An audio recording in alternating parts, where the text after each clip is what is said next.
अस्सलाम वालेकुम dear audience, उम्मीद है आप खैरियत से होंगे। आज हम बात करेंगे अब्सर्डिज़म की, कि इसकी डेफ़िनिशन क्या है और थोड़ा-सा मैं बताऊँगा कि ये वो जो निहिलिज़्म है उससे किस तरह डिफ़रेंट है। पिछली वीडियो में हमने देखा था कि निहिलिज़्म जो है वो लैक ऑफ मीनिंग है, इंसान की ज़िंदगी है, इसके कोई मायने नहीं है, ये क्यों है? नीत्शे ने निहिलिज़्म का कॉन्सेप्ट दिया था कि there are no inherent meaning of life and what is going on around us, इसके कोई इनहेरेंट डेफिनेट पर्पस नहीं है। अब है अब्सर्डिज्म। अब्सर्डिज्म का माना होता है अनसर्टेनिटी, अनसर्टेन। अब्सर्डिज्म में दो लेवल्स पर मीनिंग, एक लेवल पर मीनिंग है और दूसरे पर नहीं है। जिस लेवल पर मीनिंग है, अब्सर्डिस्ट जो वो है वो ये कहते हैं कि ह्यूमन लाइफ जो है दैट इज़ मीनिंगफुल। लेकिन व्हेन ये जो मीनिंगफुल है, इसके मीनिंग डेफिनेटली कहाँ लोकेट होंगे? अराउंड उसकी सोसाइटी के होंगे ना, वेयर द ह्यूमन लिव्स ना। तो वो कहते हैं कि इंसान को अपनी ज़िंदगी के मायने सर्च आउट करने के लिए जो सोशल स्फीयर चाहिए होता है वो अब्सर्ड है। यानी man wants meaning of his life while the world around him और हर इज़ अब्सर्ड। यानी दुनिया और इंसान की जो desire to create the meaning and purpose of life है वो आपस में मैच नहीं करते। फॉर एग्ज़ाम्पल, मैं प्रोफेसर बनना चाहता हूँ, मैं अमेरिका जाना चाहता हूँ, लेकिन जो वर्ड है वो मुझे कम अज़ कम बाकी और जो भी पर्पस देगा ये इसके अगेंस्ट रेजिस्ट करती है। तो यानी जो ह्यूमन डिज़ायर्स एंड मीनिंग हैं उससे वर्ड कंट्राडिक्ट करती। इसलिए ultimately man remains between the tug of war, जो उसकी डिज़ायर्स हैं, जो उसकी स्ट्रगल फॉर मीनिंग है और जो उसकी आउटवर्ड वर्ड। इसमें टॉमस हार्डी का आपने देखा होगा, वो अब्सर्डिज़म के ऊपर लिखता है। वेटिंग फॉर गोडो जो है वो अब्सर्डिज़म के ऊपर लिखता है। इसी तरह और भी बहुत सारे राइटर्स हैं। इन्हीं absurdism is not a philosophical तो है, लेकिन it exist in our life as well ना। तो अब वो ये स्टांस जो है अमूमी तौर पर एल्बर्ट कैमोस से तस्वर किया जाता है कि उसने दिया था। उसकी किताब है एक, द मिथ ऑफ सिसिफस। अब मैं बताता हूँ कि मिथ ऑफ सिसिफस क्या है। मिथ ऑफ सिसिफस में ये है, उसने बेसिकली एक कॉन्सेप्ट दिया मिथ ऑफ सिसिफस। सिसिफस जो है वो ग्रीक मैथोलॉजी है। उसने कहा आप इंसान को ऐसे समझ लें इस दुनिया में जैसे कि सिसिफस था। अब सिसिफस क्या था? वो एक हीरो था।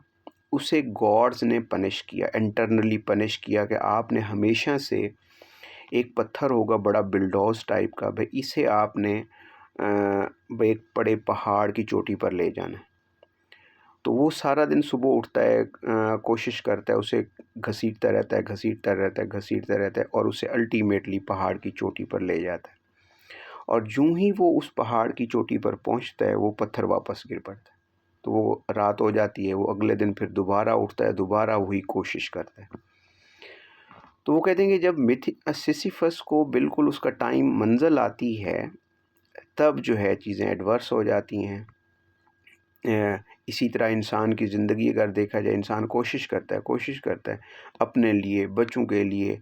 For example, I am satisfied with my career, और हर बंदा अपने करियर के साथ सेटिस्फाइड होता है अमूमी तौर पर अपने मीनिंग वो करने। लेकिन इस करियर में बहुत सारी चीज़ें ऐसी होती हैं जो हमारी डिज़ायर एडवर्स के ख़िलाफ़ होती हैं। हम वैसे चाहते ही नहीं हैं, वो हमें रेजिस्ट करती हैं। तो अल्टीमेटली वो जो खुशी होनी होती है स्ट्रगल के बाय द एंड, तो वो अब्सर्डिज़म की वजह से ज़ीरो हो जाती है। यानी बंदे ने जितनी खुशी महसूस की होती है उतना ही उसको जो है ना वो नुकसान उसने उठाए होते हैं, तो ऑटोमेटिकली 1 जमा 1 बराबर है 0 हो जाता है, या 1 माइनस 1 जो है वो 0 हो जाता है ना। तो अब्सर्डिज़म वालों का ये है। तो वो जो स्ट्रगल के बाद खुशी होती है वो कहते हैं वो नहीं मिलती।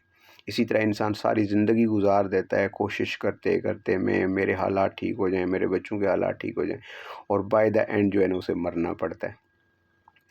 तो वो कहते हैं अब इंसान के पास 3 ऑप्शन हैं इस अब्सर्डिज़म से बचने के लिए, यानी उसकी स्ट्रगल का। पहला तो ये है कि वो जो रिलीजियस बिलीफ्स और सिस्टम है उससे एस्केप करे। उसको उसने फ़िलोसॉफ़िकल सुसाइड कहा है। यानी हम कंडीशन्ड होते हैं, भई ये इस तरह है। फॉर एग्ज़ाम्पल, हमारे पर्सपेक्टिव में देखा जाए तो बहुत सारी चीज़ें मतलब हमारी जो डिज़ायर्स होती हैं, रिलीजन उसके ऊपर एक यूँ समझ लें यार्ड स्टिक होता है, रोकने वाला अमल होता है। तो वो कहते हैं कि भई इंसान ने अगर ज़िंदगी गुज़ारनी है, अपने मकसद गुज़ारने हैं, तो वो सोसाइटी और रिलीजन को जो है ना वो सेट असाइड करे। तब उसको मैं ये नहीं कह रहा कि इसके बाद में कॉन्सिक्वेंसेस क्या होंगे। We still hold a belief on the religion as well. लेकिन अल्बर्ट कॉमस ने क्या कहा? भई इंसान को अपनी ये डिज़ायर अचीव करने के लिए क्या करना चाहिए कि जो पहला सोसाइटियल नॉलेज है, आर्कीटाइप्स हैं, रिलीजियस एंड फिलोसॉफिकल थिंकिंग्स है, इससे अवॉइड करना चाहिए। इस बाउंड्री को क्रॉस करना चाहिए। दूसरा वो कहता है कि फिर सिंपली यही है कि आप खुदकुशी कर लें।